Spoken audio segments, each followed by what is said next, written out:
afternoon. My name's David Isherwood. I'm pretty privileged. Every morning I get to wake up and I peer out the window and I get to see the backdrop of nature. I get to maybe see the sunlight rising over the water. I may even get to see 7 or 8 species of ducks playing together, somehow moving like choreographed to some mysterious melody. It reminds me what nature can teach us. All we need to do is stop and notice and absorb. It can guide us, it can lead us, it can teach us.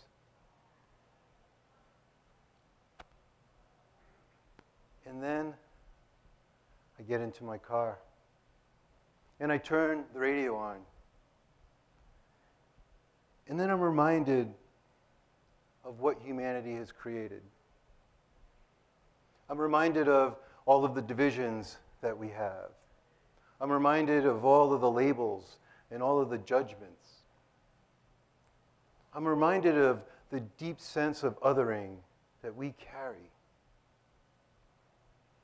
And this deep sense of othering cuts us off.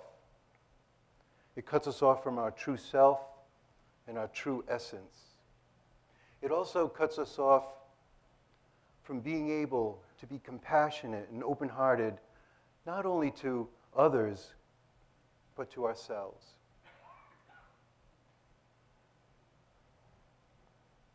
We are a society that operates out of a limbic system. And because we operate from our limbic system, we haven't cured any of the major social ills that plague our society. We seem to be stuck in this solution-focused way of dealing with these problems, which just further the divisions while perpetuating the problems it's trying to solve. And I think now more than ever, we are living in a world that requires a different mode of being.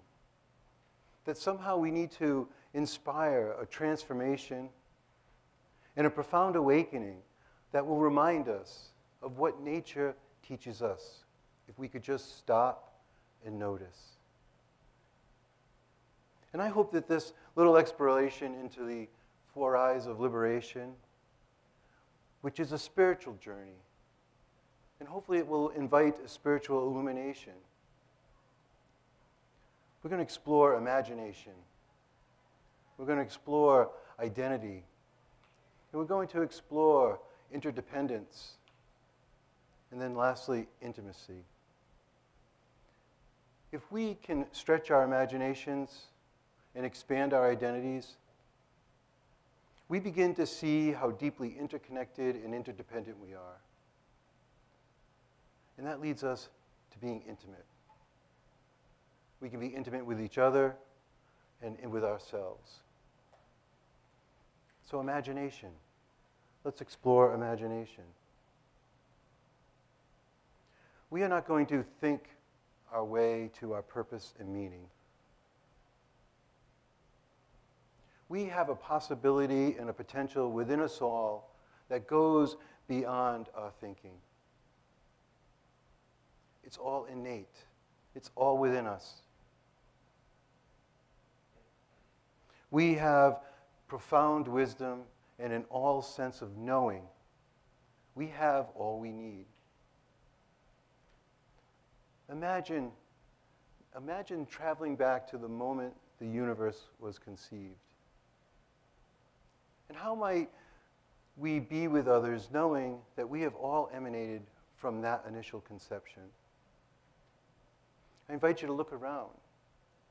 Look around. Every one of us here has all emanated from that ground of being, from that same source of creation. And then I ask, how might we see each other? How might we treat each other? And how might we be with each other, knowing that we all have a shared history, that the history of the cosmos is already within us. I believe it moves us to be deeply concerned about the well-being, the happenings, and suffering of others. I believe it moves us away from building our own happiness on the oppression of others. I think it moves us away from the strong forces of competition, aggressiveness, power, and violence, and instead invites us into the creation and the space for love, compassion, and peace. That's our potential. But more importantly, I believe it moves us in a new direction. It moves us to an expanded view of the universal love and compassion that weaves through us all and connects us all. And it moves us from I to we.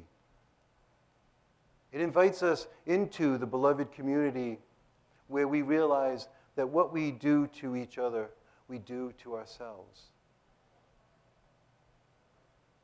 Let's explore identity. I'm going to start with a premise, and I'm going to ask you to absorb this premise. The smaller our identity, the further removed we are from our wholeness and our well-being.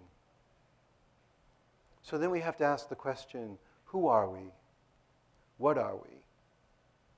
Those are the age-old existential questions, right? Are we our stories, our beliefs, our thoughts? Are we our careers, our successes, our failures? Are we our race, our ethnicity, our culture? And while these are really important, and they can define who we are, the universe reminds us that we are much more than that. A limited identity imprisons us. It imprisons us in our individualism. And it creates the walls that divide us.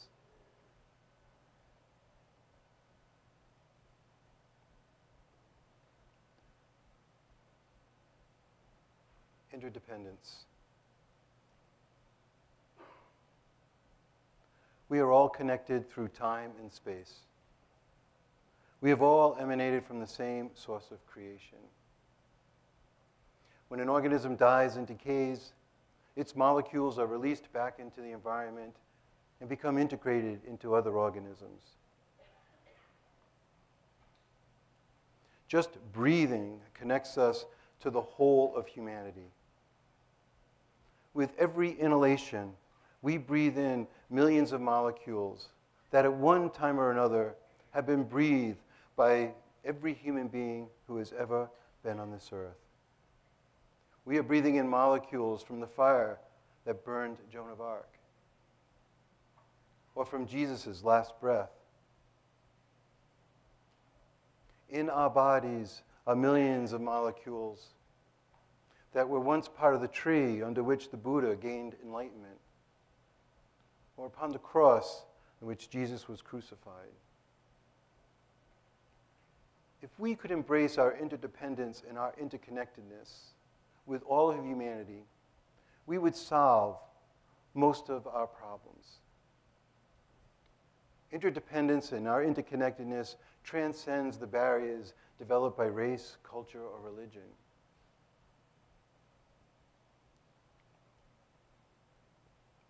Intimacy. Let's explore intimacy. When I speak of intimacy, I'm not talking about sexual closeness.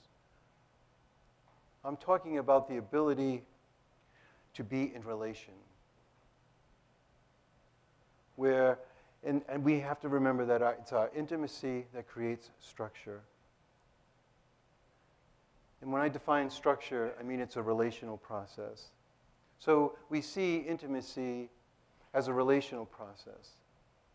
And we need to expand our view of intimacy. Our current idea that structure, through laws and policies, will somehow create intimacy is somehow profoundly deficient. What we're doing when we're operating from our limbic system is merely trying to impose tolerance. We're trying to impose tolerance for each other. And we need more than tolerance. When we are intimate with ourselves, we move closer to our true essence. When we move closer to our true essence, we also move closer to the true essence of others. And then we realize that it's a shared essence. It's a shared identity. And when we can practice that type of intimacy, we perpetuate acceptance. We perpetuate acceptance for all humanity. We step off from our commonality. We become interested in knowing each other. We become open and surprised and moved by each other. We are without boundaries.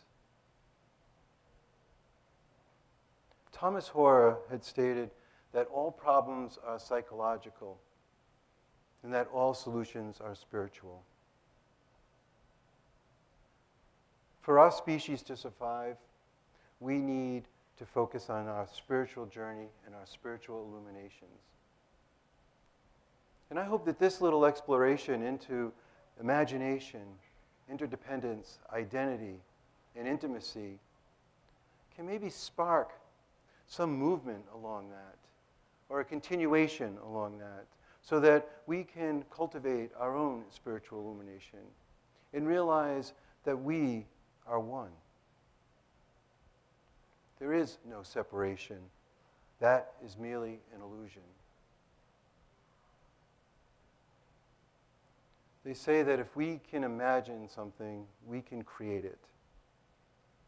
Can we imagine living in a world of harmony? Can we imagine living in a world in peace? We have that potential to create it. And it isn't easy. We may not get it right all the time, but that's okay.